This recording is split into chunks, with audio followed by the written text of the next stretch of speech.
This episode brought to you by How to Write Manga, your complete guide to the secrets of Japanese comic book storytelling. Available wherever fine ebooks are sold.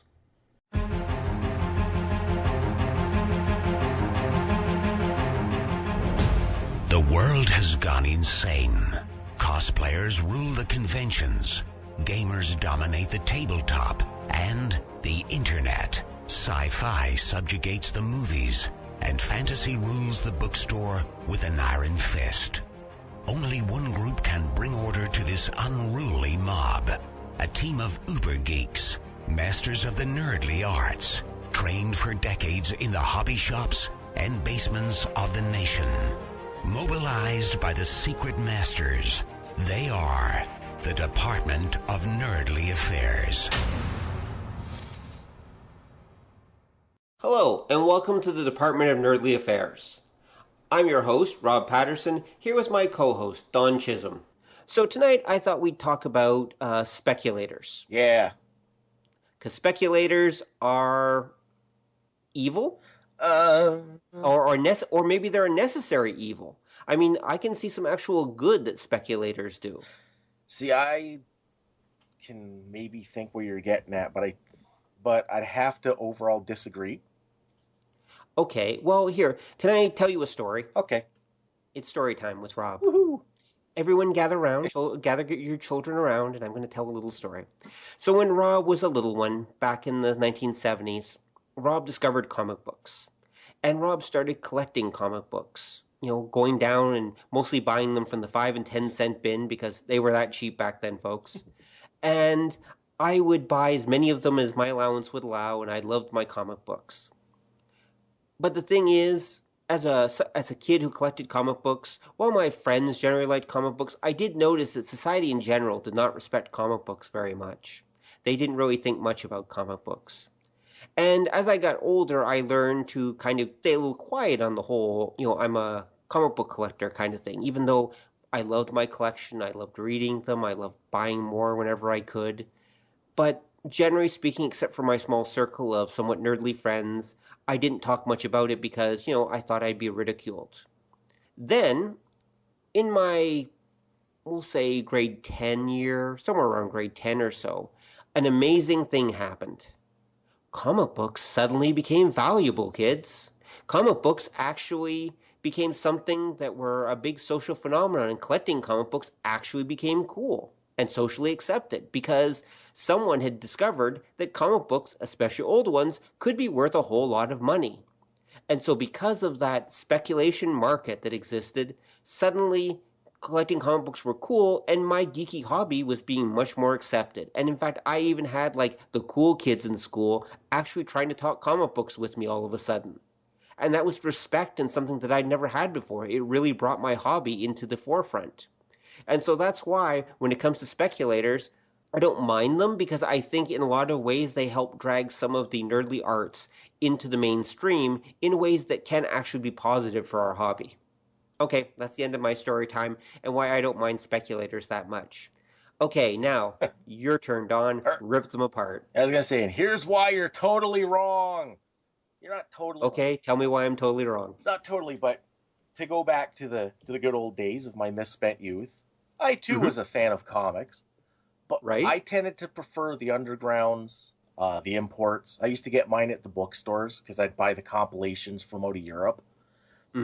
And what had happened was, you're right that comics weren't real popular, and there was an implosion in the mid-'70s that for what we'd consider the mainstream comic market back in the day, the bottom totally fell out. Right. The best example you can find of that is if you go get any DC comic from 1976 or 1977, they had this big 2-page spread of all the awesome new comics coming out. It was that idea that mainstream was starting to collapse. DC was planning this whole big swath of new books to counteract that, but it didn't come to pass because they weren't making any money. The books sales were halving every month. On the other hand, you had the undergrounds from the 60s they'd sort of burnt themselves out, but they had led to what would become the independent market, because you had this audience that they grew up reading a lot of the Marvel during the 60s, because when Marvel started, they were aiming for what would be considered an older audience. Right. And that was part of why the continuity was a big thing. It wasn't a big deal prior. And they tried they tried to have their books set more in the real world. And you had this older audience, and a lot of that was what the independents were drawing from. Right. Plus, independents were drawing from the counterculture a great deal. But when that fizzled in the 70s, so did they. But you had a few people that had shown that you could do comics for an older audience, and that led to stuff like Warp, who did Elfquest, was the first independent company, because they published pretty much entirely on their own. It was mostly just Richard and Wendy Peeney. And there was another one. It was like StarQuest.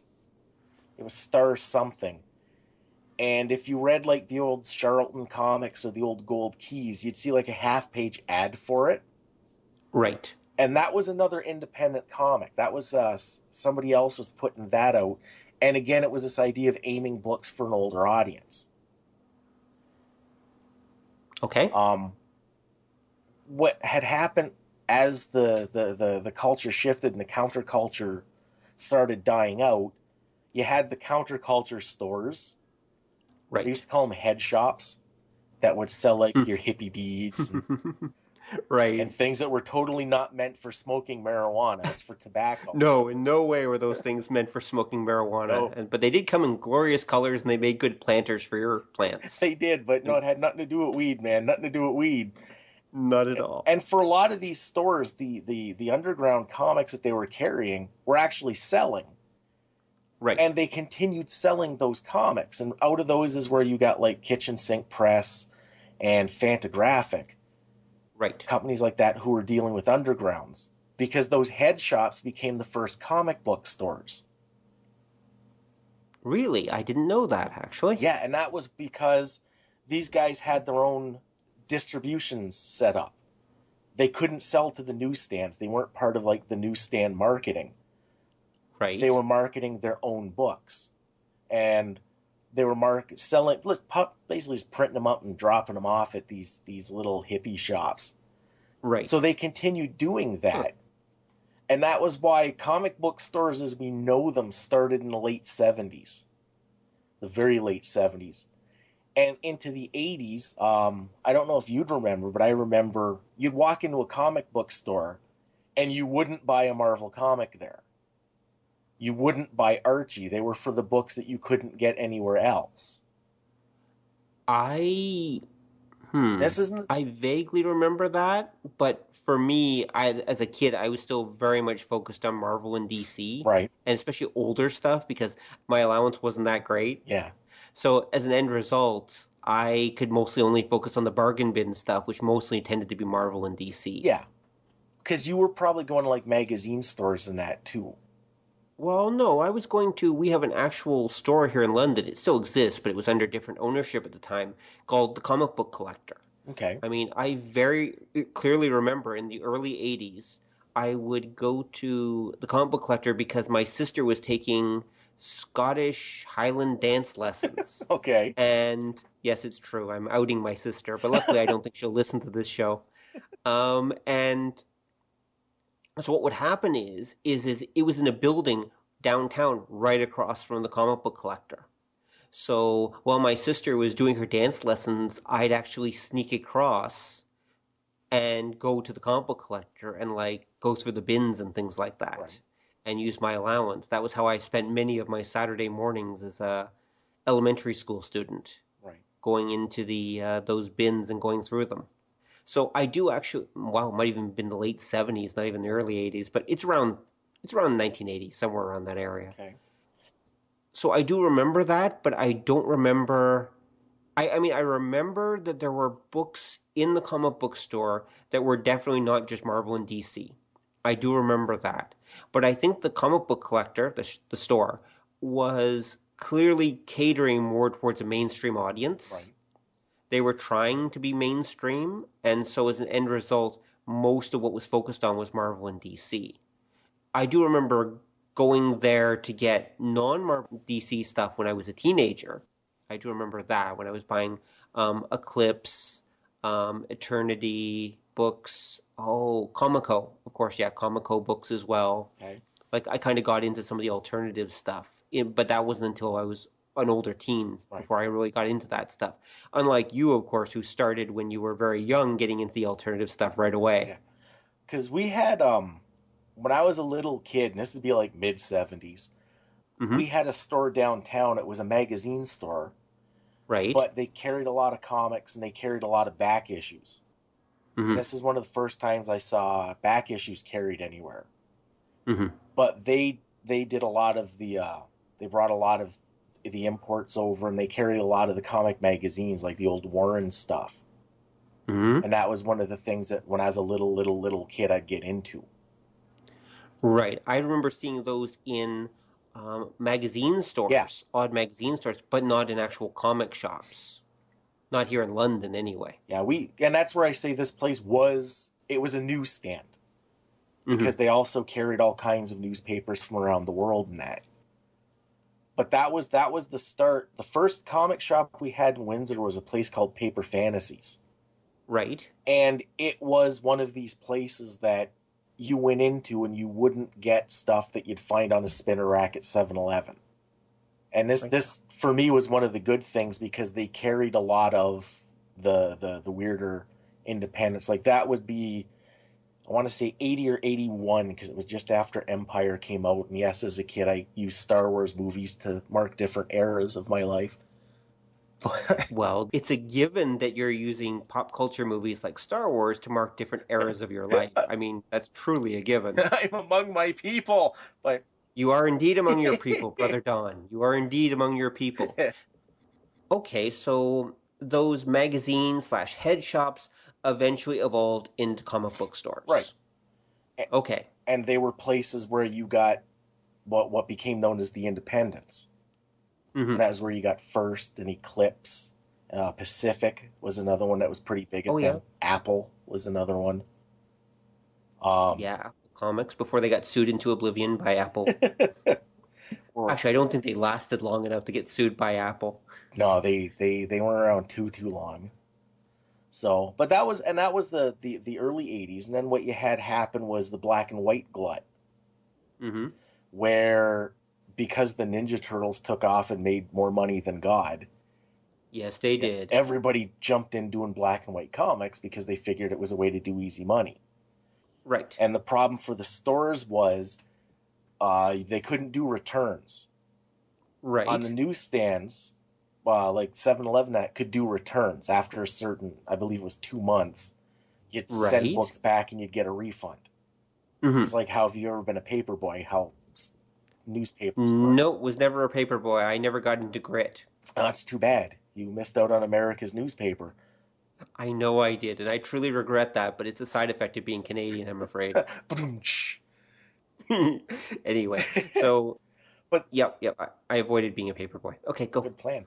And that was what happened. The comic shops had a problem that they'd get these lists of new books. There were more every month. They had no idea what any of them were, if any of them were likely to sell. And the comic shops started suffering for it because they'd get a lot of crap, and people would come in and say, "Oh, there's just more stupid crap this month." And the whole infrastructure that supported comic shops as a separate entity started to collapse. Right. They'd stop ordering books. They'd get stuck with a bunch of books that were never going to sell. Meanwhile, what had been happening is, because of that no return policy, Marvel and DC had been trying for years to get into the comic shop market. Because some of the older people out there might remember, you started having direct sale only books coming from Marvel and DC. Right, which went straight to the comic shops, yeah. And not the newsstands. And that wasn't working because the Marvel and DC were putting out books that weren't that different from their newsstand books. Right. Which people didn't buy at a comic shop. The kind of people that went in there didn't care for that. Marvel and DC weren't willing to do, I guess, I hate to use the term mature, but they weren't. Well, hold on. They did try to do mature stuff during the 80s, though. Well, they did, I and mean, that's where all the Alan Moore stuff, like Sandman and no, well, Sandman was Gaiman, but Alan Moore's Swamp they Thing. I mean, DC tried the hell out of mature stuff back they then. did. You're kind of getting a little ahead of me, though. Oh, sorry. That's Okay, okay. sorry. Let's go back in time. Okay, Sorry. because I'm going back to the early ones. The stuff they were Okay. putting in wasn't that different. Okay, sorry. Mm-hmm. But when the black and white glut hit, the comic shops were looking for something that they could sell, and they Mm-hmm. started getting more Marvel and DC because those were guaranteed sellers. They'd been trying to get in, and once they got that foothold, that's when you started seeing like DC put out what became Vertigo, Mm-hmm. Yeah. which was ostensibly aimed at a more, and again I hate the term, but a more mature reader. Right. They put things out like The Watchmen and The Dark Knight Returns. Mm-hmm. Mm-hmm. Marvel kind of farted around with stuff, but they never separated their books like DC did. Well, they sort of did. I mean, I remember there were the Marvel graphic novels. Yeah, and which if you go back, you'll discover they did like 200 of them or something. They were putting out like one a month for a while. yeah, at least And those were meant for a more mature audience, many of them. they were. And there was also the if you remember the Marvel Super Specials, Right. which were like magazine sized. Oh yes, I remember those, yeah. And those they had been doing for the newsstand, like that wasn't something that they considered quite apart from their line. Right. But it wasn't until you got to like after the black and white glut that they started doing stuff specifically for comic shops. Mm-hmm. And what ended up happening, as you mentioned, the speculators came in, and I remember exactly when they did. And this is why I think overall they were bad for the comic industry. Okay. Because I can remember it was the Punisher getting his own book. Ah, yes, I do remember that. Yes. And what did it in what it was is on what must have been a slow news day, CNN did a big story about the Punisher getting his own book. Because he was this big anti-hero. Yeah, and that was like radical from their perspective. it was, and I remember the interview because that was what the writer had said during the interview is no, and he doesn't just fight supervillains, he goes after like white collar crime and blah blah blah. Yep. But the gist of the article was that now that he got his own book, his earlier appearances were worth more money. Right. And the gist of the article was old comics are worth money, and that was why all of a sudden you had the speculators, like, oh, I remember it, overnight come in. Mm-hmm. And because they were looking for the guaranteed investments that were going to appreciate, Right. they looked for the bigger names. Mm. And that was why Marvel and DC really became what you got at a comic shop, because people come in looking for the old issues that were valuable. Right. And they would come in and hoard the books that they thought would later become valuable. And the next one was Ghost Rider. Yes, I do remember that. When they did the 80s Ghost Rider series, I think that was the first book that people would order 20 copies of. Mm-hmm. And it was that idea that they wanted the sure investment. I got it because I was curious. Everyone was talking about it, so I bought a copy. I've still got one somewhere. I'm sure it's worth all the 20 cents right now. Yeah, something like that. Yeah. And then that led to the problem of what a friend of mine, Wayne, used to refer to as the designer comic. Okay. Where you had names like, I remember during the late 80s, John Byrne was God. Yes, he was. And it used to aggravate me because I didn't think he was that good. He didn't suck, but he wasn't that great because you had guys like Bernie Wrightson was still in comics, Timothy Truman, Dave Stevens, and these guys got very little attention, but John Byrne, he was awesome! Even though John Byrne tends to draw the same 5 characters. Not even. Over and over. Not here, you're right, not even. Everybody has the same face, male or female. Yeah, they do. I don't think he was always like that, but after a certain point, I guess he's kind of the original anime artist in some way. I mean, he's he's just sticking different hair on the same person over and over again. Yeah, but at least after a certain point. Anime guys change the eyes, so he's not even. Oh, that's true. Okay, that's true. He's not even their level. But that was the thing, and I remember, like, for me, because I wasn't a superhero fan, it felt like this was being pushed on me. Right. But it was this idea that he was a known name. He did some decent stuff with the books they gave him. He was reinvigorated. Frank Miller was another one.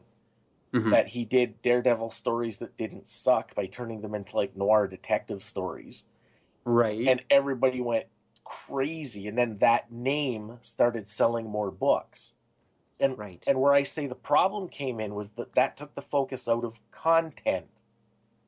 Right. And you had the beginning of books being made to be collector's items. Like the 80s saw the advent of the non-event. Because Crisis made a lot of money. Yes, it did. It made a ton of money. And then shortly thereafter, Marvel did Secret Wars, which was Crisis Light and ultimately didn't matter come the end of the story. And very, very shortly, Marvel and DC were doing, well, at least Marvel was doing yearly events, especially with the X-Men and their other books. Yeah. And they were all like non-events. They were things that didn't really matter. Like I remember next was like Fall of the Mutants, where they'd introduce some Morlock you never heard of and then kill them next issue. Yep. And that was Fall of the Mutants. Yeah. And then Inferno, where I think in Fall of the Mutants and Inferno, for my generation anyway, our generation, I think was a point where a lot of people stopped reading the X-Men. Yeah. I think that's the point where a lot of people are like, wow, this has just become, these non-event, pointless comics. It's just, I'm Wolverine, I'm going to fight, and we'll beat stuff up, but nothing will ultimately change, so why am I reading this? Yep. And then that was a consequence of what you had happen earlier. That, and this is why I hate the term mature, because when you say mature, people think gratuitous violence and boobs everywhere. But well, that's the HBO definition of mature. Well, yeah, but a mature mind is interested in different things and it sees the world differently. And that's why, and I believe we talked about this not that long ago. That was why, as you had them gravitating to what they called mature, you were losing readers because the fans were getting older and they were going, oh, this is just more of the same stuff I've been reading for a long time. And then they were just sort of dropping off. And the new people coming in were speculators. And what was happening was the industry took off, but it wasn't because anybody was reading these books. It was because people were buying multiple copies. Right. And that culminated in the 90s. Where you'd get like Jim Lee's X-Men #1 sold 1 million copies. Right. But not because 1 million people bought it and read it. It was because 100,000 people bought 10 copies and put them all away. Exactly. And then that's... And another comic that's probably only worth 20 cents today. Oh yeah, none of the 90s stuff is worth anything. And I worked in a comic shop in the early 90s. Right. And I can remember the absolute frenzy for some of these things. Like, we'd get a book in on Friday, and by Sunday, it would be selling for $50. That's insane. It was, and that was the time, because it was the culmination of the designer comics of the 80s. And well, hold on. Okay. I assume that you mean that literally, that it would go Friday to Sunday. It could literally be $3 on Friday and $50 on Sunday. Yep. You literally mean that? Yep. Just Paul, you're not exaggerating this. That's not hyperbole. Nope. Okay. Walk me through for a moment here the evolution of how that exactly happened. I don't know if you can recall. If you can't recall, that's okay. Oh, I can recall. But okay, so it arrives, it goes on sale on Friday. What's how does that happen? What happens in those intermediate steps? Well, what would happen is and the book that ultimately did it and killed the North American comic industry was The Death of Superman. Right. Oh, yeah, I remember that. Because Superman didn't sell. Right. Nobody cared. Nobody reserved the books. Comic shops might get a couple of copies, just obligatory. Right, with Superman, yeah. Yeah. They started The Death of Superman, and again, there was a big article all over all the news networks, but that came out a couple of issues in. Mm-hmm. And that's why if you look, like, the first appearance of Doomsday, I believe, is still worth around $30 or so. And it's because they weren't printing as much of the books as they did later, because I think they still weren't sure this was going to take off. And the fans didn't care. But once they cared, death of Superman, remember, speculators were your predominant comic fans at that time. Right. So they'd go nuts. They'd be like, I got to get the next issue. And you'd order, say, 20 copies for the store, and you'd get 10 because the distributor didn't have enough of them. Right, because everyone wanted like 50 copies. Yeah. Yeah, and nobody really expected this to be. It was going to be another comic book non-event. Mm-hmm.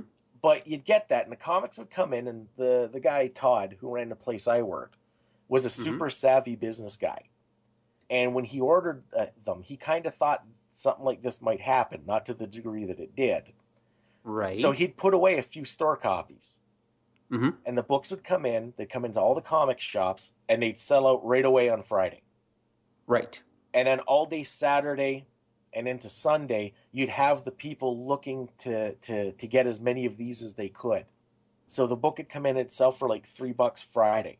Saturday morning, you'd get phone calls. It'd be like, oh, I'm looking for the Death of Superman part, blah, blah, blah. And the store had a couple put away. So I say, yeah, we've got them, but they're like $10 each. Oh, buy them. Meanwhile, they're going for like even more in other places. Right. And if you sat on them for a couple of months, when Wizard would come out and would list them, they'd be listing it like $30. And it was super hot. You'd get 20 people coming in on Monday going, I got to get this one. I missed it. You'd be like, oh, I got one here, but it's $40. Okay, I'll buy it. And yeah, everybody just went insane. Huh. And then a lot of... Truly a speculator's market. Yeah, and a lot of the stores now were okay following in, because during the 80s, when they had opened, they got like the crap kicked out of them by the black and white Glut. And then with like the non-events. Right. And remember, at that time too, this was when everybody was trying to shore up distribution. So was it Marvel was trying to buy Diamond, who was the big distributor? They eventually did, didn't they? Yeah, I think it was Marvel. And then DC... It was Marvel, yeah. Because DC bought the other one. And... Yeah, there was Diamond, and what was the other one? I don't remember what their name was. Was it Capital? I think it was. I think you're right. Because there used to be a bunch. Because if you go back again, the early 80s for the independents, it was basically companies that are acting as intermediaries, or companies did their own distribution. Or they were magazine companies, because there was like probably 20 different ones. Right. And then by the end of the 80s, there was 4. And then going into the 90s, it got down to like 2.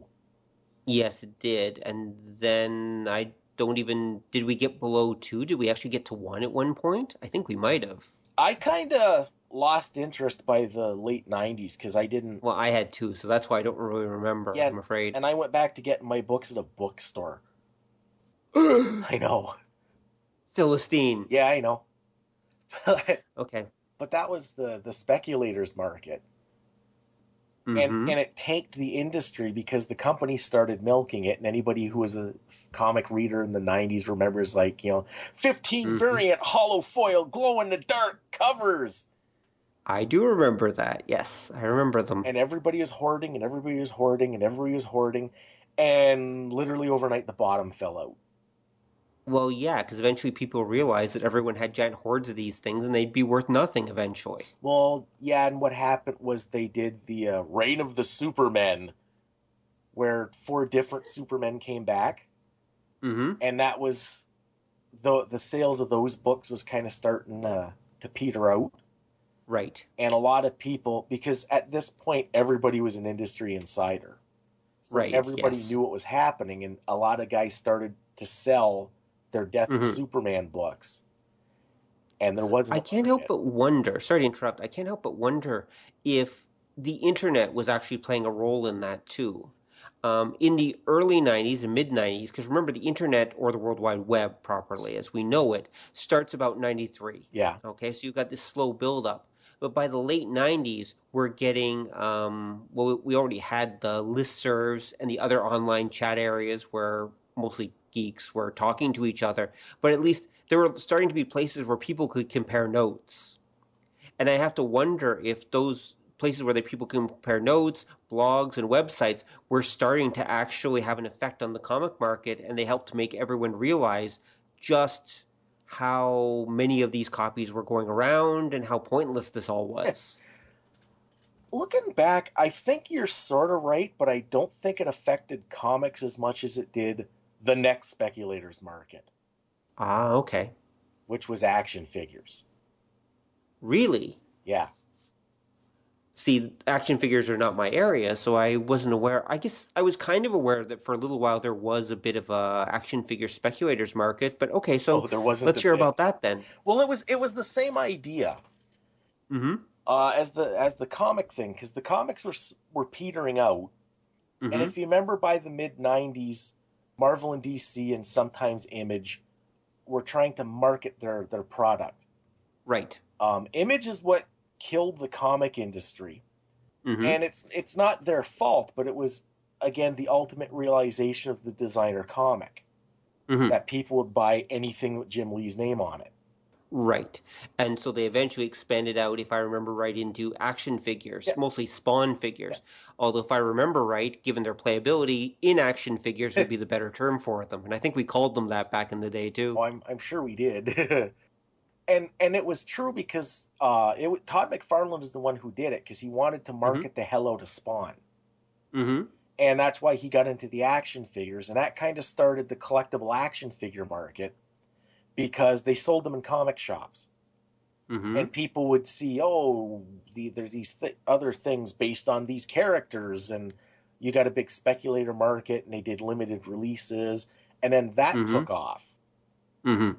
And so that took off just as the comic market was collapsing then. Yeah, that's where all the speculators went, because they saw that the comics were failing, but the action figures were a big thing. Ah, okay. And then that was, you started to see, one of the weird things that happened with the action figures was when that started becoming popular, they didn't differentiate between, say, collector's figures and actual toys a kid would play with.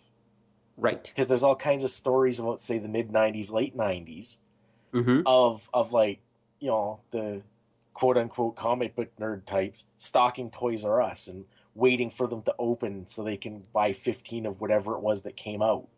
I do remember those stories. I also remember, horrified parents, and their kid would come rushing up to them and tell them they wanted to buy Hellspawn. Yeah. The action figure. And the parents would be absolutely horrified that this is being sold in Toys R Us. Yep. And I do remember that. And stories of, like, grown people fighting with kids for toys and stuff. Well, that's why Jingle All the Way is a true story, right? Well, yeah, and that's why that came out when it did, because it was capitalizing on toy that people would punch each other out for. Yeah, I was going to say, Jingle All the Way was based more on the idea of, like, the Cabbage Patch, Beanie Baby, whatever, as you say, the toy everyone was crazy for every year. Yeah. If I recall right, he was looking for, like, a Turbo Man action figure, but it wasn't exactly an action figure because the thing was freaking huge. Yeah. It was more of a giant action doll, really. Well, 6 of one, half dozen of the other. When you look at Jingle All the Way, again, it was this idea, though, that it was seen as a plaything. That's true. And it wasn't until you got, like, Toyfare. Toyfare was a big part of making action figures a collectible. I remember, yes. And then that went on, and that was just like the comics. And then by the 2000s, it had the same problem that the comics did, where the bottom fell out because everybody realized, I'm buying 1,000 of these, and so is everyone else, and it's going to be worth nothing. Exactly. And it's another case, if you go on, like, eBay, you can find, like, the McFarlane figures that I remember going for astronomical amounts for nothing. Yep. There's too many of them. I'm sure there are a few of them that are probably actually still valuable today, but the vast majority are worth nothing. Yeah, and they're not worth, like I say, I was still at, like, the comic shop, and it was a frenzy. It was insane how desperately they were looking for stuff and what they'd pay for certain things. I mean, you missed your opportunity. You should have been asking for bribes. That would have been a great time for corruption. Sure, I'll set that aside for you if you give me a little extra cash. No, the store wasn't that big. It Right, was basically just Todd and I showed up a couple days a week, and no, Todd was good at that himself. Like I said, he was the ultimate businessman. right. He was damn good at, like, frighteningly good at it. And If I recall right, Todd was also rather fond of his guns, so I can understand why you might not have wanted to do that at the comic store. Naz a better shot than he was. It was all good. Oh, okay. We're good. We're good then. Yeah. Okay, so we've got the toy market, and the toy market would carry on what into the early 2000s, early mid. Yeah, I'd probably say by the early. Okay, early 2000s, it had kind of fallen out. Yeah. And then was there another speculator market of the nerdly items that actually replaced that? Because I know we didn't. I mean, comics kind of came back, but I don't think we had a speculator market like we had before, though. No, what happened with the two of them? Because I want to get to your point, because I don't think there is another nerdly speculator market, but they're desperately trying to make one. Okay. But comics bounced back, but they bounced back as reading material. Right. And what did that, I think, was the Japanese stuff. Interesting. And it was because they got it when they brought it over. They aimed it at a younger audience. So you got kids involved. One of the things that killed comics when the speculators came in is you weren't getting a new generation of fans. Right. It was all older people. The kids didn't read them, and then when the Japanese stuff came out, that was something the kids got into. Well, yes. I mean, they're very kid friendly because that's what they're meant for in Japan. They're meant for kid reading material. Well, most of them, anyway. Well, they are, and when they brought them over, the first was like the monthly Shonen Jump. They brought stuff a younger person would enjoy, but they also did the trick that they brought a lot of different stuff. Yes, one small quibble. If I recall right, there was already a substantial manga market, even at bookstores and such, and stuff coming out before Shonen Jump launched. They didn't launch into a new market. I mean, Monthly Shonen Jump America, I think, if I remember right, launched several years after the manga boom had really started. Well, they weren't really taking a risk. You're right, but it wasn't exactly a boom. Okay. Because they started in the early 80s translating Japanese comics and bringing them over. And they always had a fan base, but it wasn't one of the bigger ones.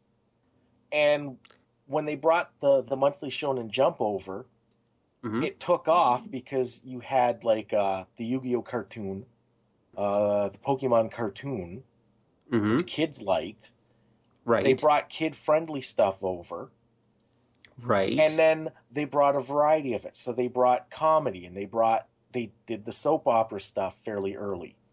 And they even brought sports dramas and things that we would never at that point have thought to do a comic book of here. And that brought more people in. It wasn't just like, the 14-year-old adolescent male power fantasy that is a superhero. They got female readers. They got like male readers that weren't concerned about penis size. Like they got normal people reading comics. Right. And then that's what made it so popular. And then for like a decade and a half or so, that was North America's comic industry. Yes. And I agree with that. Yes. And that's why when you look now, like a Marvel or a DC book has a print run of like 85,000 copies, which is really low, especially compared to the 80s or 90s. But I think that number is more realistic to 80s and 90s readership levels. Well, I'm not quite sure if I agree with that. I mean, I think in the early to mid 80s, if I remember right, you can correct me on this, I think there was a bit of a comics boom that happened, but it was a reader's boom. And then, the Punisher thing came out as you talked about. I do remember some of this. And I remember there being a bit of a dip in the late 80s, And then things kind of took off again in the early 90s, eventually leading, of course, to the image boom and everything else that happened there. And I remember in the 90s, I remember, them trumpeting million book print runs. But in the early 80s, I think they did still have fairly substantial numbers. I mean, more than today anyway. Oh, much. Like, in the early 80s, a book that had print runs of like 250,000 copies would be canceled. Yeah, that's what I'm talking about. I remember even in the early 80s when people were just buying them to read, I think X-Men was still selling like 500,000 copies. Oh, it was. And this is where I think the speculator thing, to be generous, we'll say mixed blessing. Mm-hmm. I think realistically was bad for Marvel and DC, good for the rest of us. Because people were. The X-Men was actually, when Claremont took over, it gained readership. People were buying it to read. Yes. But then when the speculators moved in and comics kind of stopped becoming reading material, and when you had those old fans who were readers move on, you weren't bringing the new ones in. That makes sense. That by that time, comic books weren't something that kids would read. They were what Dad obsessed about and put in plastic bags and went apeshit over if you dared to like take them out and look at them. You got fingerprints on my issue of Spawn #3. It's no longer mint. No. Exactly. And then that kept the kids away. Yes. And then again, when the Japanese stuff came out, it wasn't comic books, it was manga, which in everybody's mind meant, oh, that's something different. So the kids got into it and made it their own. And that's why, like, the old school fans hate the Japanese stuff. And many of them do. That's indeed true. Yeah, and that's why I think when the speculators left in the 90s, everything tanked because you hadn't brought in very many new readers. And it was because they got squeezed out because it wasn't something that young people would think to get into. That makes sense. Okay, that makes sense. And so you're suggesting then that that's ultimately what killed or what helped to kill the American comic book fan base. Yeah. Okay. That I could take as an example of why the speculator market was kind of bad for the industry. Okay, I could agree with that then. Okay, I can see your point. And then it worked out good for comics in general because with the Japanese stuff, things moved to bookstores. Right. And because you had exposure to a potential larger audience, you got a larger variety of stuff. And I think that's ultimately been very good, as you said. I mean, the fact that I can go and find a huge variety of comic books, and I'll put that in quotes, in my local chapters, or Indigo, depending on which it's calling itself this week, right. is awesome. Yeah. I think that that's a wonderful thing because I can read whatever I want, and whether it's Japanese or American, independent, Marvel, DC. I mean, in a lot of ways, Marvel and DC do still take up a huge amount of shelf space, but there's a lot of other stuff mixed in there. Yeah. Old stuff, new stuff, and people are being more experimental. And you can because it brings in people who would normally not look at a comic book. And ultimately, that's what comic books need. You need variety. Yes, I agree. And you need fans who are not comic book fans, but are actual, more casual readers. Yeah, then that's exactly it. Mm. Emphasis on reader. Emphasis on, people who are reading it as a form of entertainment, not buying it as a form of a speculative commodity. Yeah. Okay. So earlier you mentioned something about how the industry is trying to create a speculators market. What did you mean by that? Oh, that was the third one. Mm-hmm. This may come as a surprise to some of the people out there, but I am a huge fan of tabletop role-playing games. I know. Color me surprised. Stunned silence. So for years I've been trying to finish off sets of some of the older games. And use the example of TORG that West End put out back in the 90s. A game that almost no one listening to this has probably actually heard of or played. Oh, probably not. But about right up there with Space 1889. Oh, well, yeah, which is another one that this effect I've noticed is happening to. Oh, ties in nicely. Go on. Because TORG books, you could go on eBay and, like I said, you bought them by the pound. You'd spend $10 for 8 books, because there was no big collector's market for role-playing games. Mm-hmm. There's a secondary market because there were people like me looking to finish sets and that still enjoyed things and all that. Right. But it wasn't like, this is valuable. Mm-hmm. Until less than a year ago, Mm-hmm. where I've noticed like a lot of old game books that you would get 8 for $10 are now listing at like $20, $30, $40. Wow. And you can see that, like TORG is one. Mm-hmm. Base 1889, some of the books you'll see listing for astronomical prices. Interesting. Okay. And there's a bunch of the old one. Now I say listing, and I say they're trying to make a collector's market because they don't seem to sell at those prices. Ah, well, people assume that there's some nostalgia market, right? I mean, the Gen Xers, that would be our generation, have money at this point, and some of them probably look fondly upon some of those games and would like to own a copy again. See, and I think that's what they're banking on. Mm-hmm. But I think that's the theory anyway, yeah. But I think gaming works a little different because I think it's still a fan market.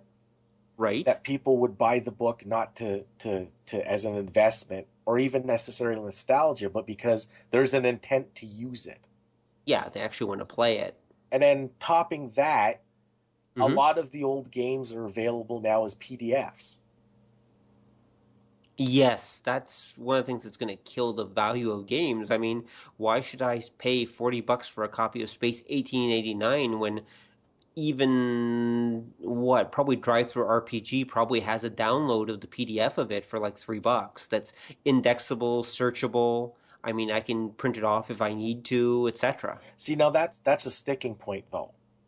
Okay. Because I've noticed this is the same thing a lot of comic book companies are trying to go PDF, but the prices are still high. Okay. So a game book that'll cost me $30 for a book, a lot of times I can go get the PDF for $20.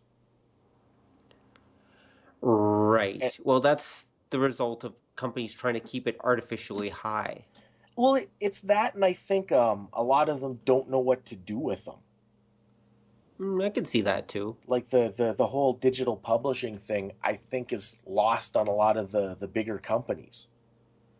Well, it's a combination, right? I mean, of course, I'm more familiar with like the ebook industry, but I know the mainstream publishers in the ebook industry, they are stuck in a kind of trap where they're selling their paper books for, let's say, $14, even for like a paperback, and then like $30 for a hardcover, for example. And they desperately want people to buy them, but they would probably be happy to sell ebooks, but the problem is they can't have the ebooks undercutting the paperback sales. Yeah. So they can't sell the ebooks for, say, like $4 or something like that, like most indie publishers can. Because if they did, they'd be afraid it would cannibalize the sales of the hardcover and paperbacks. Yeah, I can see that. And so, at least in their case, that's why if you go on and you go looking for, say, the new Stephen King book, for example, you'll see that the ebook version, the Kindle version, for example, will probably be just as much as the paperback. And occasionally can even be more expensive than the paperback, believe it or not. Because the truth is, they actually hate the ebook industry for the most part, wish it would go away, right? And are only putting it up because they figure, well, I guess some fools will still buy this thing, right? Yeah, I could see that. With games, I think it is a little bit different, though. I think with games, okay, we've got a couple factors involved. I think one of the factors involved is that in a lot of cases with old games, like let's say Space 1899, I don't think the company that published that still exists. I think its catalog was bought by some other company. Helioscope Industries. Okay, there you go. And then that company has to recoup their investment. Yeah. So they can't just start selling like $2 copies of Space 1889 as PDFs because they've already, shelled out thousands, maybe tens of thousands of dollars for the rights, God help them. So they've got to get it back somehow. So they have to keep the PDF prices high because from their point of view, that's the only way they're going to quickly make their money back. Right. And I think that there's a lot of that going on. The truly sad part is that pretty much any role-playing game that exists or has existed, you can find torrents of on the various torrent pirate sites. At least I've heard. I of course never have done it myself. So you can use those torrent sites to get them for free. So a lot of gamers just do that. I mean, Yeah. it's amazing that the gaming industry really does sell any books anymore anyway, because everyone just torrents everything. Right. And they get scanned as fast as the actual book comes out by pirates, if not releasing their own PDF version. Yeah. Well, I think, though, that saves a lot of companies, because now they're not companies. They're just like a guy who puts his own books up. Yeah, pretty much. So they Yeah. don't have a corporate infrastructure to support. Right.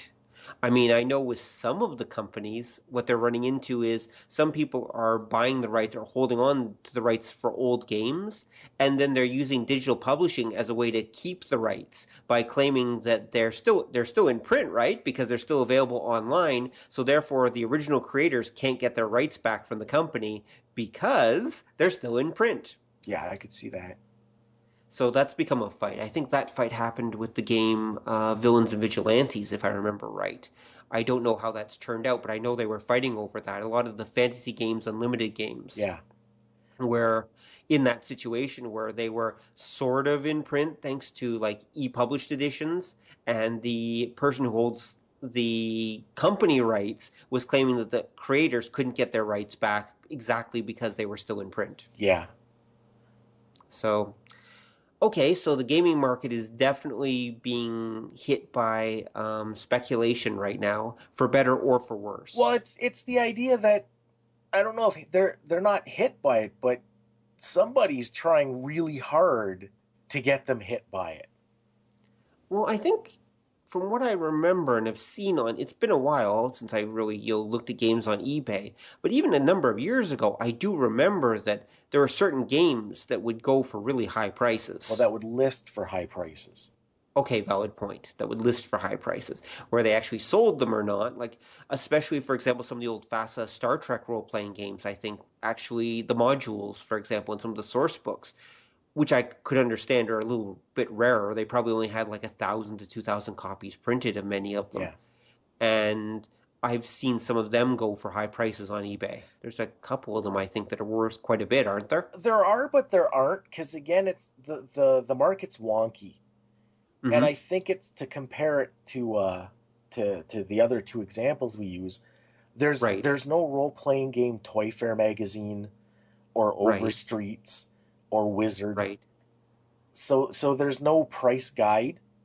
Mm-hmm. And you'll see, because I'm thinking when you mentioned the FASA Star Trek, one of the books that would go for astronomical amounts was the Dixie Gambit.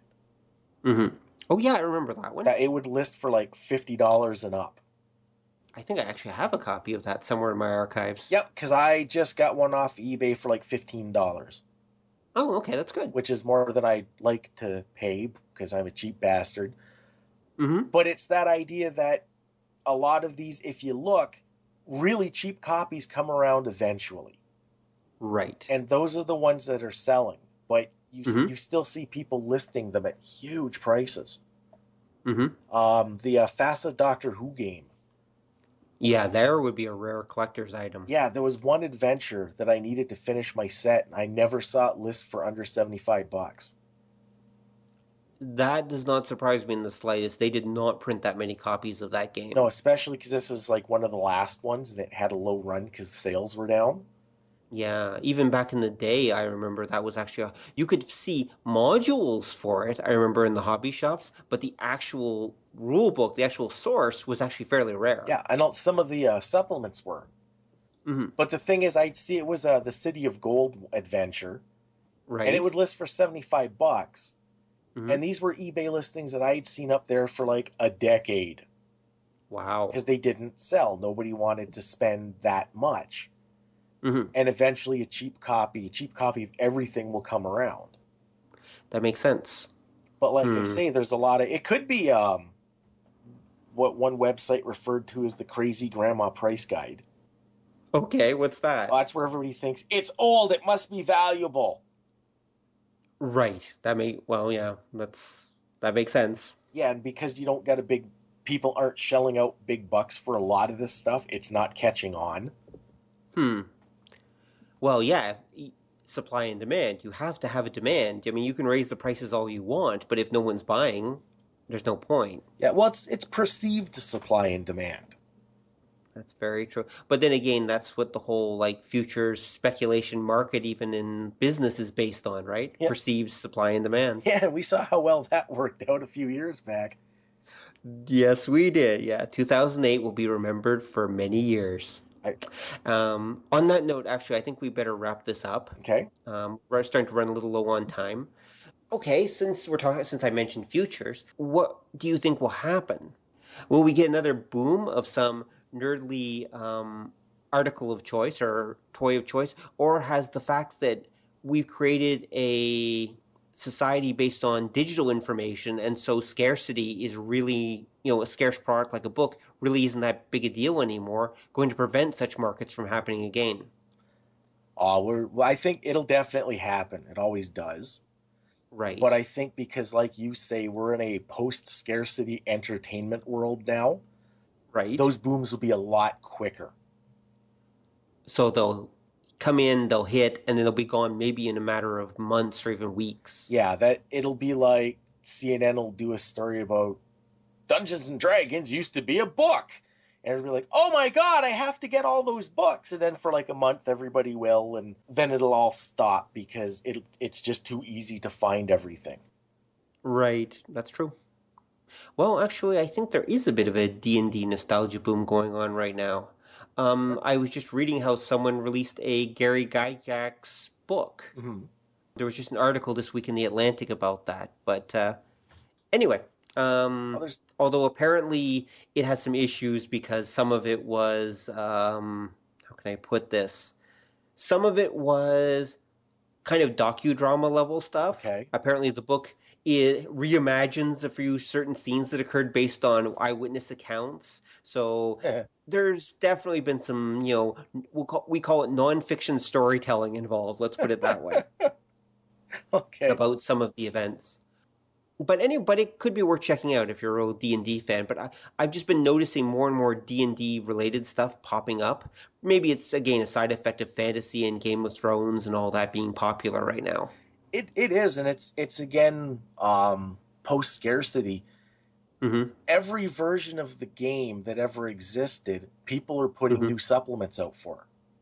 Right. Well, because people are still playing every version of the game. Yep. And that's one of the wonderful things about the post-scarcity society. So I think we're going to have to leave it there. So thanks, Don. That's been a great and incredibly informative discussion, actually, about the speculator market and how it's affected the nerdly arts over the past couple decades. I was helpful. Yes, I know. Okay, have a cookie. Thanks. Okay. Well, good night, folks. Tune in next time when we will once again talk about something related to the nerdly arts.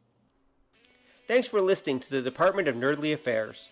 If you want show notes or to tell us why we're wrong, head on over to obeythedna.com and join the discussion.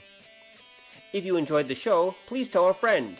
And remember, to master the nerdly arts takes time, perseverance, and a whole lot of nachos. Do not be discouraged, for you too can be a light in the darkness. See you next time.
Come on over and join the conversation at obeythedna.com, where you will find show notes and more.